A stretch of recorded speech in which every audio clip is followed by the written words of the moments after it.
Could the mastermind behind one of Japan's most baffling crimes still be out there enjoying a life of luxury funded by their ill-gotten gains? Intriguing question. That's exactly what we're going to explore today as we deep dive into the 1968 300 million yen robbery. Japan's biggest unsolved heist? Precisely. It's a case. Oh, yeah. It's got all the elements of a classic crime thriller, Absolutely. meticulous planning, Daring execution. and a mystery. A mystery that has endured for over 5 decades. Right. Now, to truly appreciate the scale of this heist, we really have to understand the context. Yeah. It's 1968. Okay. Japan is in the middle of an economic boom. What? Imagine a time when companies are handing out massive year-end bonuses in cash. Interesting. This was a symbol of success. Right. And for many families, these bonuses represented a significant chunk of their annual income. So it was very important to them. Absolutely essential. And this wasn't just any robbery. No. We're talking about 300 million yen. 300 million. An amount that would be worth roughly 2 billion yen today. Unbelievable. It was an unprecedented sum. Yeah. The fact that it vanished without a trace has kept this case alive in the public imagination for all these years. All right, so let's set the scene. Yeah. We're in Tokyo just a few weeks before New Year's Eve. All right. A bank manager starts receiving these threatening letters. Threatening letters. Yeah, demanding 3 million yen. 3 million. Now, these kinds of threats weren't uncommon back then. So like people trying to extort money. Exactly. Okay. The police used to dealing with these empty threats. They initially dismissed these letters as a bluff. Oh, they didn't take them seriously. Not at first, no. Oh, wow. Little did they know this was just the opening act of an incredibly elaborate scheme. So it was all part of a bigger plan. 4 days later, an armored truck leaves the same bank carrying the 300 million yen in bonuses for Toshiba factory workers. Okay, so the big payday. Right. It seems like a routine delivery. Yeah. But then a police officer on a motorcycle pulls the truck over. What? This is where the thief's understanding of police procedure and social norms comes into play. Oh, so they knew what they were doing. He claims there's a bomb under the truck. A bomb. A terrifying prospect in a country still grappling with the aftermath of World War II. Oh, yeah, that would be scary. And to really sell the act, he sets off a smoke bomb. A smoke bomb. Creating a scene of chaos and panic. Oh, wow. So it's like a distraction? Imagine the thick smoke billowing the panic, shouts the confusion. I can only imagine. The witnesses caught up in the moment initially admire the officer's bravery. The officer's bravery. Right, rushing to help evacuate the truck. Oh, wow. It's only after the smoke clears and the truck is gone that they realize they've been duped. So they were completely fooled. Totally. And the thief, Vanishes into thin air, with 300 million yen. leaving behind a trail of stunned witnesses and bewildered authorities. But It's a testament to the thief's meticulous planning. They understood the psychology of crowds. yeah. They understood the timing of police responses. And they used it all to their advantage. It was all very well thought out. Despite a swift citywide lockdown. Wow. Remember, this is 1968, no facial recognition or instant communication. Right. The thief managed to slip through the net. They got away. What did the police find when they started investigating the crime scenes? Well, they found 4 separate crime scenes, War. each with an abandoned vehicle, Wow. used by the thief to make their escape. So they had planned this out. This already tells us we're not dealing with an amateur. Right. They had planned multiple stages of escape, switching vehicles to avoid detection. It sounds like a one-person operation. A lone wolf mastermind. Right. And that theory is seemingly reinforced by a fascinating detail. Okay. Every car the thief used was disguised, but each one was covered using the exact same, very unique knot tying method. Knot tying method. It's a clue that suggests a single person was behind the wheel, someone with a specific set of skills. So like their signature. Yeah, like a calling card. It's like something out of a spy novel, Right. but there's a twist, isn't there? There is. I read that they found a woman's earring in one of the abandoned vehicles. That's right. Really? Initially, the police were convinced they were looking for a woman, A woman. perhaps an accomplice, or even the mastermind herself. Wow. This added another layer of intrigue to the case, sparking all sorts of speculation in the media. So they had a mysterious knot, a phantom driver, and now a potential femme fatale. That's right. It sounds like the police had their hands full.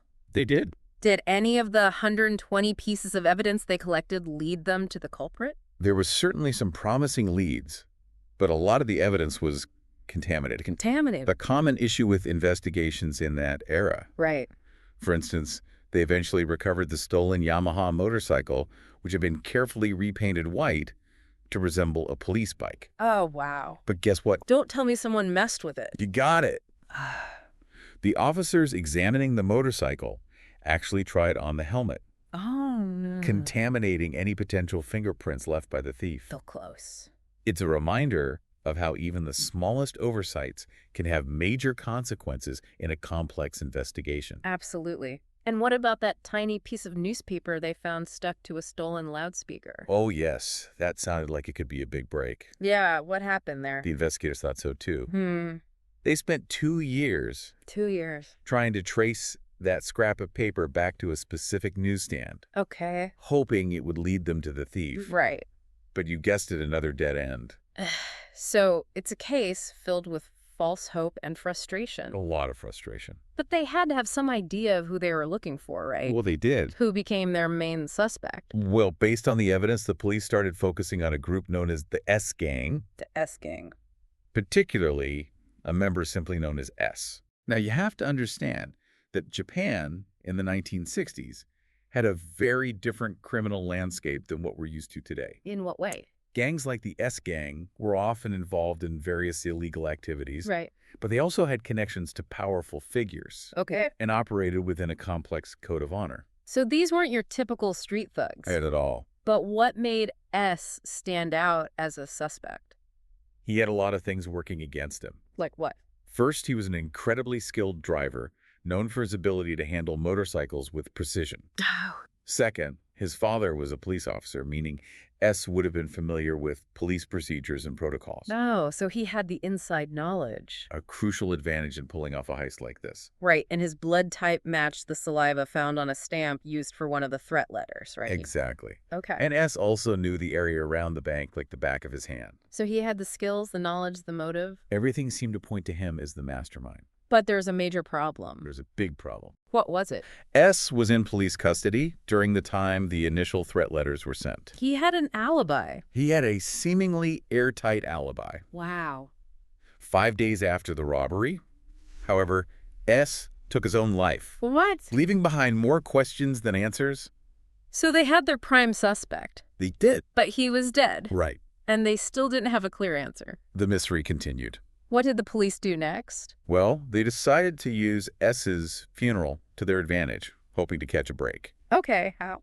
They had several of S's acquaintances attend the funeral in disguise, In disguise. thinking that if there was a female accomplice, she might show up. Clever.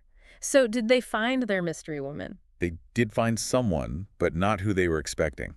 Oh. It turned out the earring found in the abandoned car didn't belong to a woman at all. It didn't. It belonged to S's male partner, K. Hold on. They were looking for a woman, but it was a man all along. That's right. Wow. K suddenly became the prime suspect. Oh. He lacked a solid alibi and seemed to have come into some money after the robbery. Right. The police, feeling the pressure to solve the case, went public with their accusations. But there's another twist coming, isn't there? You're catching on?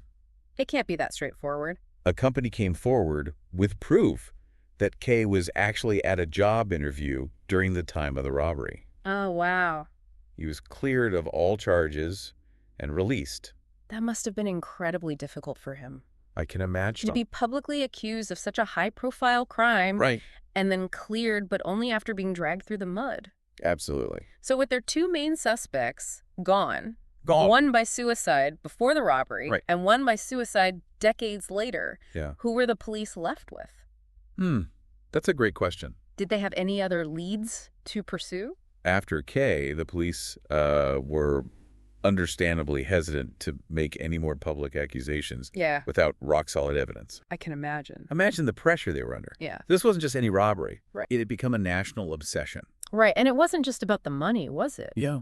The fact that the insurance company covered the bank's losses added this strange layer to the public's perception of the crime. Exactly. Instead of viewing the thief as a villain, Right. many people started seeing them as a sort of folk hero. A folk hero. Someone who had outsmarted the authorities, pulled off an incredible feat of daring and planning, and seemingly gotten away scot-free. Right. So while the police are trying to piece together the puzzle of the robbery, the public is turning the thief into a legend. That's right.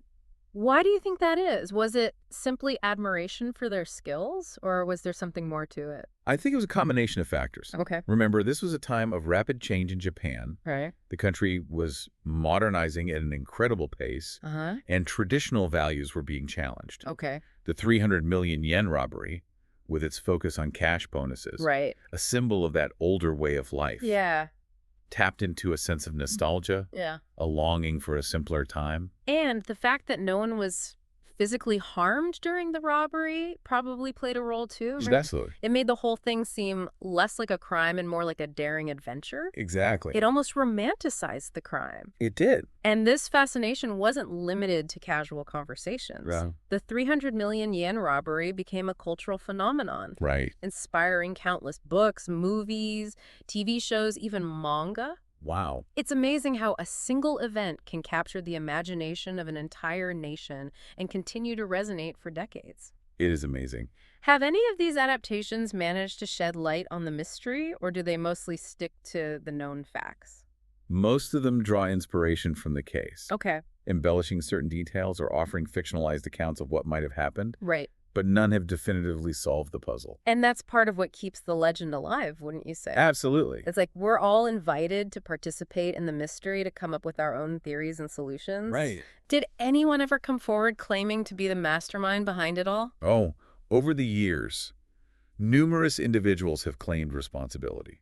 Really? They crave the notoriety, I suppose. Yeah. But their stories always fall apart under scrutiny. Okay. They lack specific details that only the real perpetrator would know. So there's information the police have kept under wraps. Right. Details that would expose any imposters. Exactly. What kind of things are we talking about? For instance, the police have never publicly revealed the full contents of the 3 safes that were stolen. Oh, interesting. Everyone knows about the cash and the bonus envelopes, Right. but there were other items in there as well. So if someone claimed they knew what those other items were, the police would know they were lying. Exactly. Like a secret code, a way to filter out the fakes. Right. And there's another detail that has never been made public. Oh. The way the smoke bomb was ignited. Oh, right. Remember, I mentioned it malfunctioned. Yeah. Well, the thief used a very specific and unusual method to get it working. Huh. None of the people claiming responsibility could accurately describe that technique.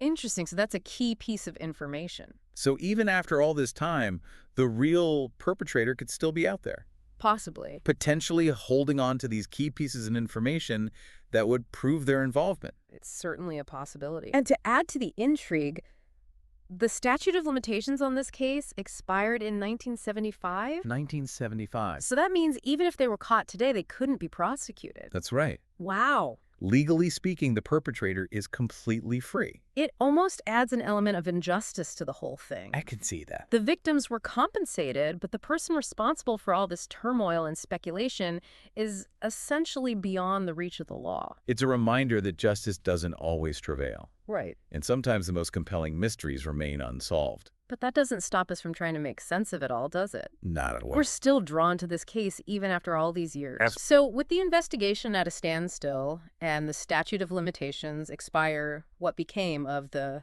300 million yen? Are there any theories about what happened to the money? Well, that's another layer to this captivating mystery. Right. Some speculate that the money was used to finance underground operations, Underground operations. perhaps even funneled into political campaigns or other illicit ventures. It's almost like the money itself took on a life of its own, disappearing into the shadows as completely as the thief. Exactly. And others believe that the money was invested carefully, laundered through legitimate businesses, maybe even used to start a new life far away from the prying eyes of the authorities. Impossible. It's hard to imagine the discipline it would take to resist the temptation to spend such a massive sum of money. Yeah. If it was indeed the work of a single person, they must have had incredible self-control and patience. It speaks to a level of meticulousness that's almost mind-boggling. Right. This wasn't a crime of passion or a spur-of-the-moment act. Yeah. It was a carefully orchestrated plan, executed with precision and an almost theatrical flair. And the fact that no one was hurt during the robbery makes it even more perplexing. Right.